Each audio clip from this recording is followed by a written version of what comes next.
نحمده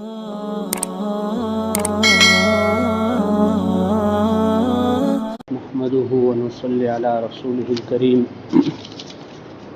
اما بعد فاعوذ بالله من الشيطان الرجيم بسم الله الرحمن الرحيم انما يعمر مساجد الله من آمن بالله واليوم الآخر صدق الله العظيم۔ محترم دوست اور بزرگ، آج 6 دسمبر ہے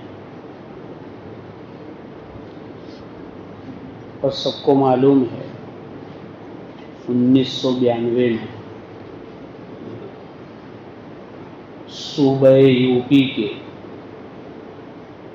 فیض آباد کی قدیم مسجد،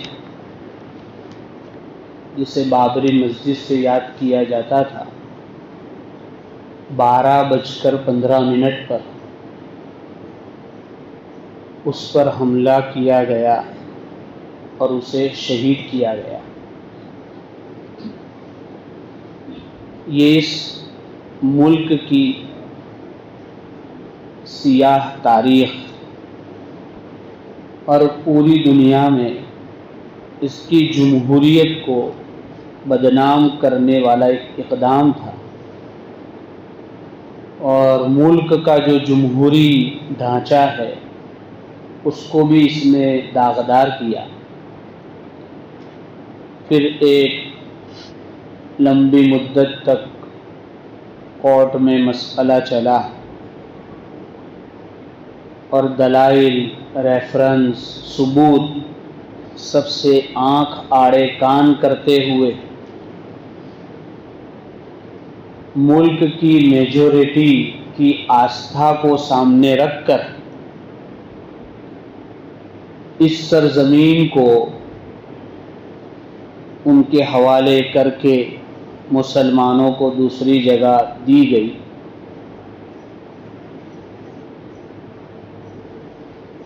تو یہ ایک بہت بری بات ہے، ہم سب کے لیے صدمے کی بات ہے، افسوس کی بات ہے، لیکن خیر مرضی مولا از ہم اولا، اللہ کو جو منظور تھا وہ ہوا، اور آئندہ بھی جو ہونا ہوگا وہ اللہ کی مرضی ہی سے ہوگا۔ فیصلہ تو پہلے اللہ کے دربار میں ہوتا ہے، اس کے بعد زمین پر نافذ ہوتا ہے، لیکن اس کے ساتھ ساتھ ایسے موقع پر ہمیں اپنی ذمہ داریوں کو بھی یاد کرنے کی ضرورت ہے۔ یہ بندے کا کام ہے، بندے کی بندگی کا تقاضا یہ ہے کہ اللہ اپنی خدائی کرے گا، لیکن بندہ اپنی بندگی بتاوے۔ جو کر سکتا ہے اس کو بہرحال کرنا ہے، اس کو اسی کی پوچھ ہوگی۔ جو نہیں کر سکتا ہے اس کو پوچھا جانے والا نہیں ہے کہ تو نے کیوں نہیں کیا۔ اسی تعلق سے 2-4 باتیں عرض کرنی ہیں۔ پہلی بات تو یہ کہ جنہوں نے ایسا کیا تو یہ کوئی نیا کام نہیں کیا، پورا اتہاس ہے۔ بخت نصر نے مسجد اقصی کے ساتھ یہی سلوک کیا تھا، اللہ نے اس کو بھی ختم کر دیا۔ ابرہہ ہاتھی کا لشکر لے کر کعبے کو توڑنے آیا تھا، اس کا بھی کام پورا کر دیا اللہ نے۔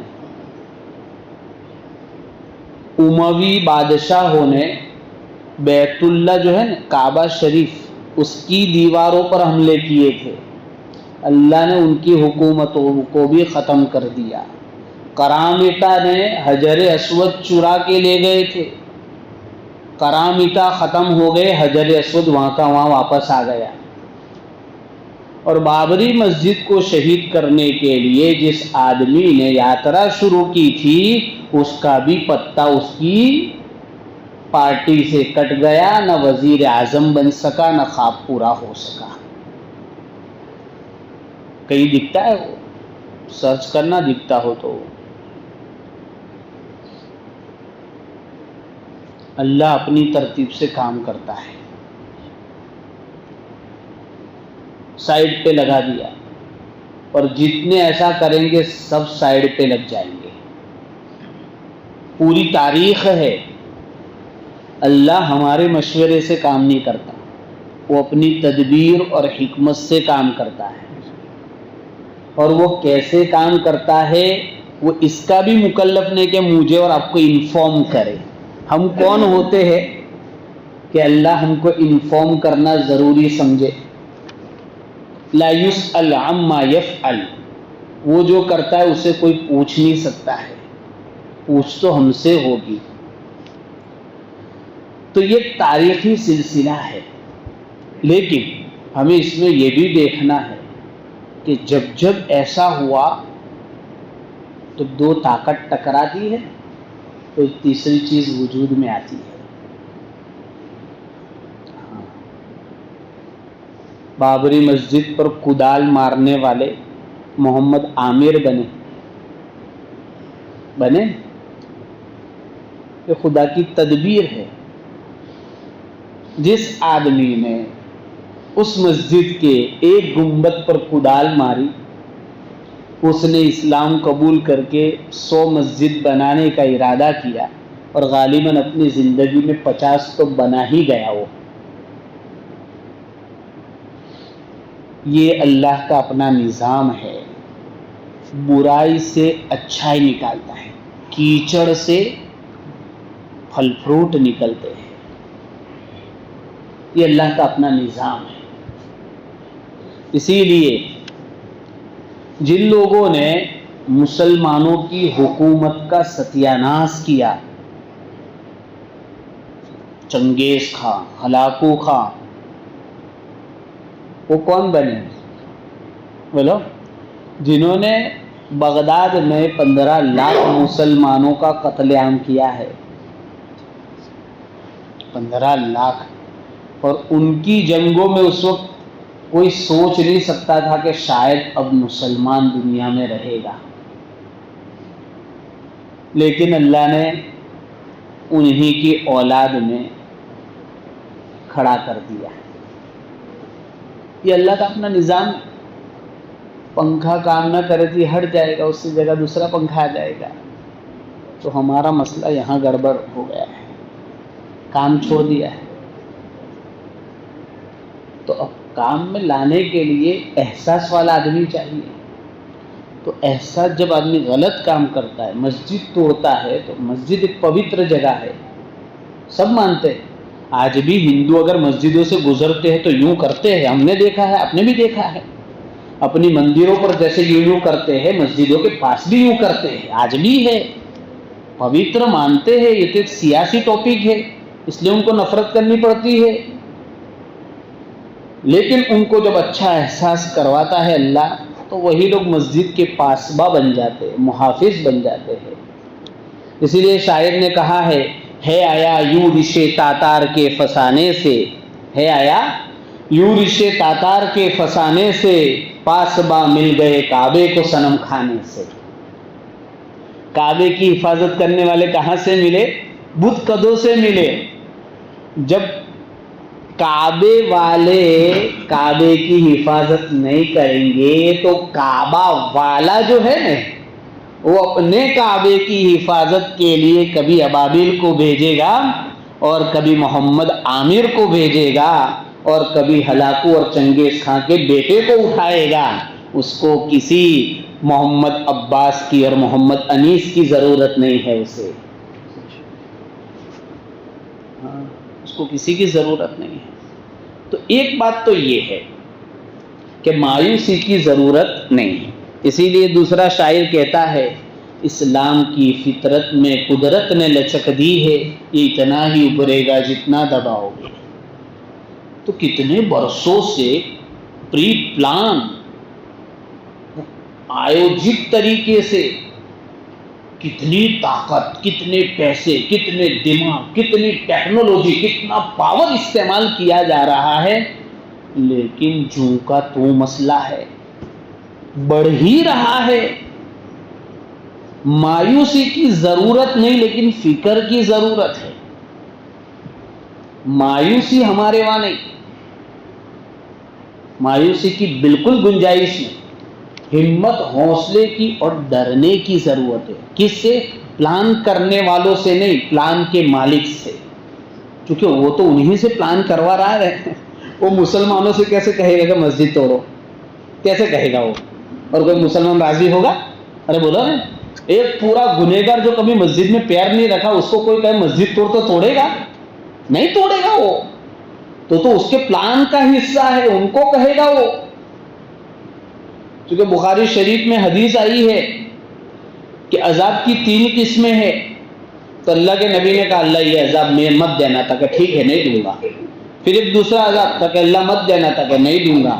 ایک تیسرا عذاب انسانوں کو انسانوں سے عذاب دے، یہ دعا مانگی تو کہا یہی عذاب رہے گا، تو حضور صلی اللہ علیہ وسلم کا کوئی بات نہیں، ہلکا ہے۔ تو اب انسانوں کو جو عذاب ملے گا وہ انسانوں سے ملے گا، آسمان ٹوٹنے والا نہیں، زمین پھٹنے والی نہیں، کچھ واقعات ہوں گے، لیکن اب جو سزا کسی کو بھی ملے گی دنیا میں وہ انسانوں کو انسانے سے ملے گی، اس لیے ہر واقعے میں انسان ہی استعمال ہوگا۔ خیر،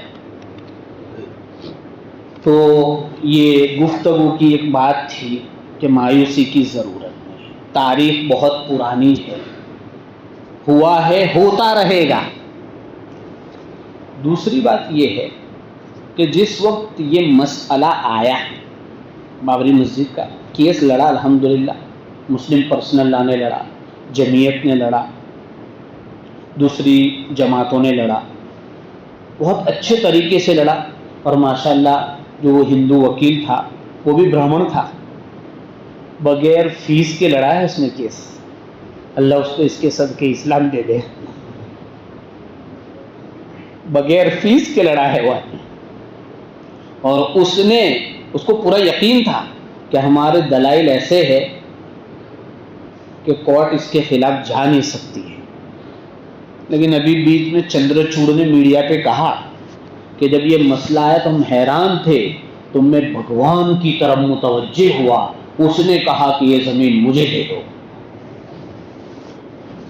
کہنے آیا تھا اس کو۔ اور بھارت کے اتہاس کا یہ پہلا اتنا لمبا فیصلہ ہے جس میں کسی جج نے کیا لکھا ہے وہ نہیں بتایا، کس جج کا کیا فیصلہ ہے نہیں، اور عام طور پہ ہوتا ہے کیونکہ وہ پوری بینچ تھی نا 5 آدمی کی، کس نے کیا لکھا ہے وہ لکھنا پڑتا ہے، آخر میں دستخط ہے فیصلے پر، لیکن کسی نے اس فیصلے میں یہ میرا ہے، یہ میرا کہنا، یہ میرا کہنا، یہ میں ایسا نہیں لکھا، پورے فیصلے پر نیچے دستخط ہے۔ خیر، تو یہ مقدمہ الحمدللہ ہماری جماعتوں نے، ہمارے وکیلوں نے بہت اچھا لڑا، اور ہمارے بزرگوں کی سوچ اللہ سے تعلق کی وجہ سے، یہ بات میں بالقصد کہہ رہا ہوں، اس وقت بہت سارے جو سمجھدار سمجھے والے انہوں نے کیا کہا، کمپرومائز کر لینا چاہیے۔ کیا کر لینا چاہیے؟ آپ کا بازو میں مکان ہے، برسوں سے رہ رہے، آپ کو کہہ رہے کہ کنٹیا جال میں گھر دے رہے، کمپرومائز کر لیں گے؟ کر لیں گے؟ نہ کہہ رہے، جبکہ ان کا 1 بیگھہ ہے اور وہاں 5 بیگھے دے رہے، پھر بھی نہیں، نہ کہہ رہے۔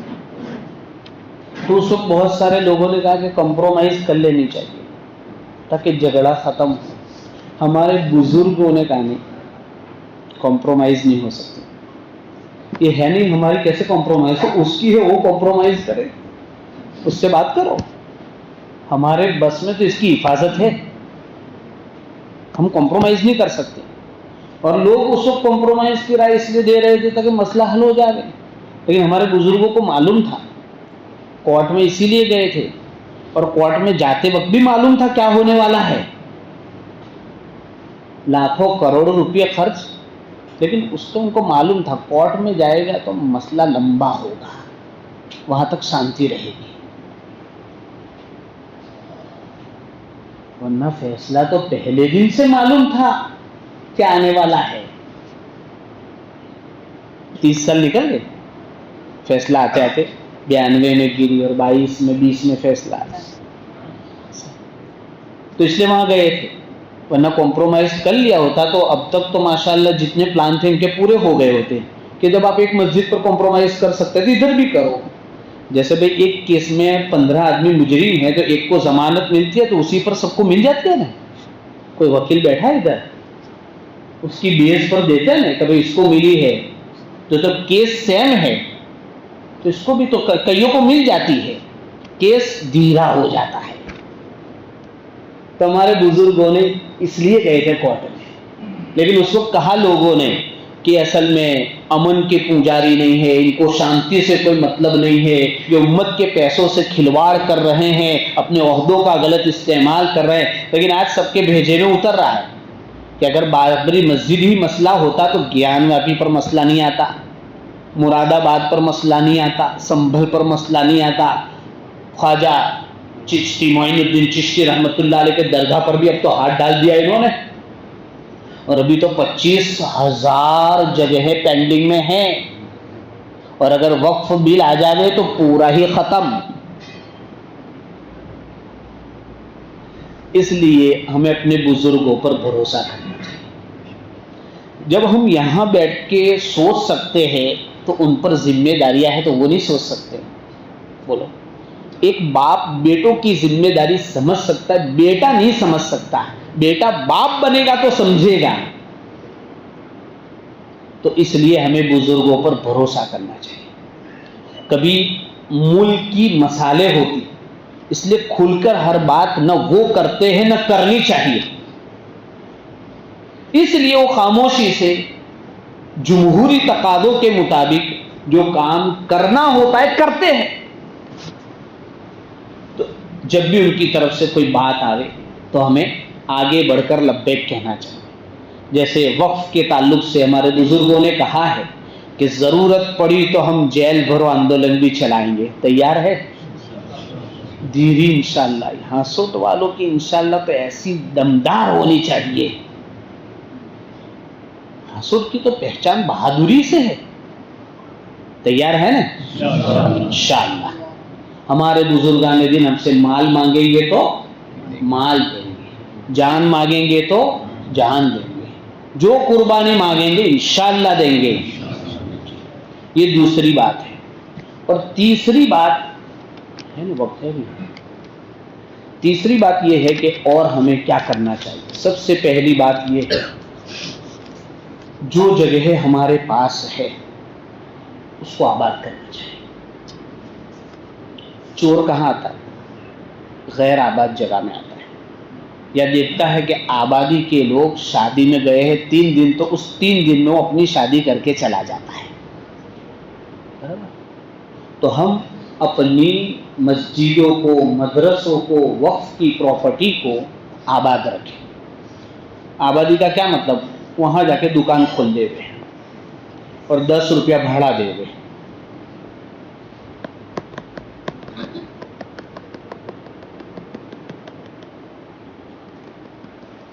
پھر وصیت لکھ کر جاوے کہ میں مروں تو میری قبر یہاں بنا کے مزار بنائیو میرا. یہ ہے نا آباد کرنے کا، تو یہی مطلب ہوا نا. اس لیے کہ آج ملک میں وقف کی چیزوں پر سرکار کا بھی قبضہ ہے، اور اس سے زیادہ بولو میرا اور آپ کا ہے، ناجائز قبضہ ہے. تو حکومت ہاتھ ڈالے تو گناہ، اور مسلمان ڈالے تو فرشتہ.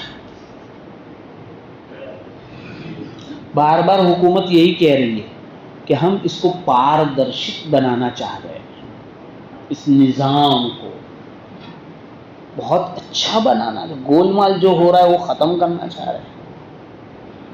تو کسی درجے میں وہ کچھ صحیح بھی کہہ رہے ہو،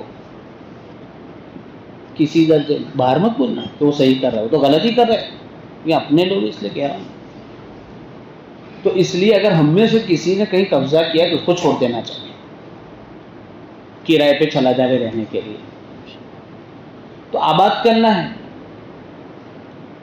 پڑوس کے ملک میں ایک جگہ کا مسئلہ آیا، یہی میٹر. غیر کہہ رہے تھے ہمارا ہے، مسلمان کہہ رہے تھے ہمارا ہے. کیا کرے؟ تو کوئی وزیر تھا، اس نے ایریے کے لوگوں کو کہا کہ کام کرو، راتوں رات کھڑی کر دو، پھر آگے کا کام میں دیکھ لوں گا۔ تو راتوں رات محنت کر کے مسجد کھڑی ہو گئی۔ اس پر کسی نے کہا مسجد تو بنا دی شب بھر میں ایمان کی حرارت والوں نے، مسجد تو بنا دی شب بھر میں ایمان کی حرارت والوں نے، من اپنا پرانا پاپی تھا برسوں میں نمازی بن نہ سکا۔ آج کئی لوگوں نے سٹیٹس لگائے ہوں گے، کاڑو دیوس، سیاہ دیوس، اے بابری تجھے ہم بھولے نہیں، اس طرح سٹیٹس لگائے ہوں گے۔ اچھا ہے، لگائیے، کوئی بات نہیں، یاد رکھنا چاہیے، ہماری تاریخ کا حصہ ہے۔ لیکن ہمارے محلے کی مسجد روزانہ 5 وقت کہہ رہے ہیں میں بھی بابری مسجد کی ہی بیٹی ہوں۔ اس کو آباد کرنے کے لیے سٹیٹس لگائیے کہ قاضی مسجد میں تجھے بھولا نہیں، میں تیرے گھر میں 5 وقت سجدہ کروں گا، یہ قاضی مسجد میں تیرے گشت میں آؤں گا، یہ قاضی مسجد میں تیرے وہاں سے نکلنے والی 3 دن کی جماعت میں جاؤں گا، یہ قاضی مسجد جب تیری مسجد میں کچھ خرچ کرنے کی باری آئے گی تو میں اپنی جان مان لگاؤں گا۔ بولیے، لگائیے سٹیٹس، تب تو نہیں یہ بس میں ہے نا۔ فیض آباد جاؤ، کوئی گیا ہے اس میں سے فیض آباد؟ ہزاروں کلومیٹر دور کی مسجد کا تو سٹیٹس لگ رہا ہے، گھر کی بغل کی مسجد میں فجر میں اذان بھی سنائی دے رہی ہے۔ یہ بھی سوچنے کا پوائنٹ ہے۔ اور جس کام سے مسجد آباد ہوتی ہو اس کام کو محبت سے دیکھنا یہ بھی تقاضا ہے۔ کس کام سے مسجد آباد ہوتی ہے؟ پیسوں سے۔ پیسے تو اگر میں کہوں یہاں اب بھی اعلان کروں نا کہ اس مسجد کو شہید کر کے نیا بنانا ہے تو اللہ کی ذات سے مجھے امید ہے کہ شاید 1 پیسہ ان کے علاوہ باہر سے نہ لینا پڑے، اتنا مجھے کانفیڈنس ہے۔ لیکن مجھے پیسوں سے زیادہ آپ کی ضرورت ہے۔ اس مسجد میں فجر سے پہلے کوئی تلاوت والا ملنا چاہیے، فجر کے بعد اشراق تک کوئی دعا ذکر والا ملنا چاہیے، آنے والی جماعتوں کو ہر نماز کے بعد لے کر بیٹھنے والا چاہیے، اسٹوڈنٹ کی جماعتوں کو سمجھانے والا چاہیے، دیہاتوں کی جماعتوں میں زون میں نکلنے والا چاہیے، دوسرے گشت میں پہنچنے والا چاہیے۔ 5 آدمی کام کر رہے وہی برسوں سے مسجد اور جماعت۔ ہمارے بزرگان دین کہتے ہیں مسجد کے محلے کے جتنے لوگ ہیں سب مسجد اور جماعت کے آدمی، کہ یہ کوئی عہدہ نہیں، کوئی الیکشن نہیں ہے، یہ کہ آپ الیکشن میں سلیکشن ہوں گے پھر آئیں گے کام کرنے۔ مسجد کی آبادی کی جو محنت ہے اس کو ہمیں کرنا پڑے گا، اور جو لوگ مسجد کو آباد کر رہے ہیں ان کا احترام۔ اور مسجد کی آبادی میں 3 لوگوں کا اہم کردار ہے۔ ایک متولی، وہ کسی نہ کسی درجے میں مسجد کو وقت دیتا ہے، ایک امام، ایک مؤذن۔ تینوں کا احترام ان کی شایع نشان ہونا چاہیے، شایع نشان ہونا چاہیے، تو لوگ پھر اپنی اولادوں کو بھی ایسا بنائیں گے کہ مسجدوں کی رکھوالی کریں۔ اور ایک کام، جب کسی کا کاروبار لوٹ جاتا ہے تو کاروبار بند کر کے بیٹھ جاتا ہے۔ ہاں سوچ میں ایسا ہے؟ بولیے، میرا گھر کسی وجہ سے کسی نے توڑ دیا تو میں روڈ پہ رہتا ہوں، بولیے، اس کا متبادل پکا تھا، کوئی بات نہیں، کچے میں رہنا شروع کیا، اعلیٰ دھندا تھا، چھوٹا دھندا شروع کیا، تو ہمارے ہاتھ سے بابری گئی ہے۔ لیکن جن جگہوں پر ہمارے مسلمان رہ رہے وہاں عبادت خانہ بھی نہ ہو اور میرے علم میں ہو، میرے پاس پیسے ہو، تو میں کیوں مصلی بنانے کے لیے تیار نہ ہوں؟ یہ بھی تقاضا ہے۔ جب مسجد بنے گی نا مضبوطی آئے گی، اس لیے کہ جب مسجد بنتی ہے تو محلے والے کیا کہتے ہیں؟ میری مسجد ہے۔ آپ کھڑے، آپ کے وہاں یہ جو ادھر مسجد بنی، آپ دیکھیے اس کی کیفیت کیا ہے۔ کہتا ہماری مسجد ہے، ہماری مسجد ہے، 5 وقت نماز ہو رہی ہے، لیکن جب وہ مسجد نہیں تھی ان کا ادھر آنا مشکل تھا. ملی تو ٹھیک ہے، نہ ملی تو کوئی بات نہیں، کام ہوا، شروع ہو گیا، نہیں ہو رہا ہے. یہ مسجد کی برکت ہے، وہاں رحمت اترتی ہے، فائدہ ہوتا ہے. تو یہ کام بھی کرنے کا ہے، اس کی ضرورتوں کا خیال رکھنا. ماشاءاللہ رکھتے ہیں، ہر آدمی رکھے، 2-4 مالدار ہے وہی کر رہے، ایسا نہیں. صحابہ تو اسی لیے خرچ کرنے کے لیے، کمانے کے لیے جاتے تھے. اور آخری ایک بات، ہر مسجد کے متولی کا ایسا یقین ہونا چاہیے جیسے کعبے کے متولی عبد المطلب کا عقیدہ تھا. کیا تھا معلوم ہے؟ ابرہہ جب ہاتھیوں کا لشکر لے کر کعبے کو توڑنے آیا تو اس نے اونٹ چر رہے تھے، وہ لے لیے 200 اونٹ. تو اس نے سوچا کہ اونٹ لیے، ابھی بات کرنے آئیں گے. تو ابو طالب گئے، عبد المطلب گئے بات کرنے کے لیے. تو کیا بات کی؟ میرے اونٹ دے دو. تو بادشاہ نے کہا کہ میں تو بہت سمجھدار سمجھ رہا تھا کہ قریش کا سردار بہت اعلیٰ درجے کا ہوگا، اچھی بات کرے گا. کہ تو اپنے اونٹ لے کے آئے، کعبے کی بات نہیں کر رہے. کہ کعبے کی بات میں کیوں کروں، جس کا ہے وہ دیکھ لے گا. کس کا ہے؟ میرے باپ کا ہے. اللہ کا گھر ہے، اللہ دیکھے گا اس کو، میں کیا دیکھ سکتا ہوں. پورے بھارت کے مسلمانوں کی طاقت مل کے بابری کو نہیں بچا سکی، تو ہم کیا کر سکتے ہیں؟ اللہ کا گھر ہے، اللہ بچائے گا، ایسا یقین ہونا چاہیے ہر مصلی کا، ہر متولی کا. اور اس کے لیے اپنی جو کوشش ہو وہ کرنی چاہیے. اللہ تعالی ہم سب کو صحیح سمجھ عطا فرمائے. اس لیے جوش میں کام کرنے کی ضرورت نہیں ہے.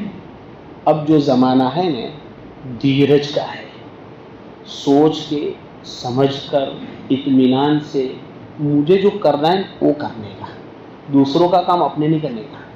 پولیس کا کام ہم نے شروع کر دیا، گنڈوں کا کام ہم شروع کر دیں گے. میرا کام مسجد نماز پڑھنا ہے، مسجد کے خرچے میں حصہ دینا ہے، اس کی آبادی کی فکر کرنا ہے، جہاں ضرورت ہے وہاں جانا ہے. یہ کام ہے. جہاں جو کام کر رہے مسلم پرسنل لا جمعیت جتنی بھی، ان کا سپورٹ کرنا ہے. کوئی ان کی بات آئے پوسٹ کرنا ہے، لائک کرنا ہے، شیئر کرنا ہے. وہ کوئی دستخطی مہم چلا رہا ہے اس میں حصہ لینا ہے. وہ کہے باہر نکلو تو باہر نکلنا ہے. وہ کہے جیلوں میں چلو تو جیلوں میں جانا ہے. وہ کہے دلی آؤ تو دلی جانا ہے. یہ کام کرنے. اللہ تعالی ہم سب کو صحیح سمجھ عطا فرماوے. وہ لوگ آج کے دن کو وجے دیوس مناتے ہیں اور مسلمان سیاہ دن، ہمارے وہاں کوئی سیاہ دن نہیں ہے. جس دن ہم اللہ کے محبت والے کام کریں وہی دن ہمارے لیے اچھا ہوتا ہے. تو ہم ہر دن اللہ کو راضی کرنے والے کام کریں. وآخر دعوانا الحمد للہ رب العالمین.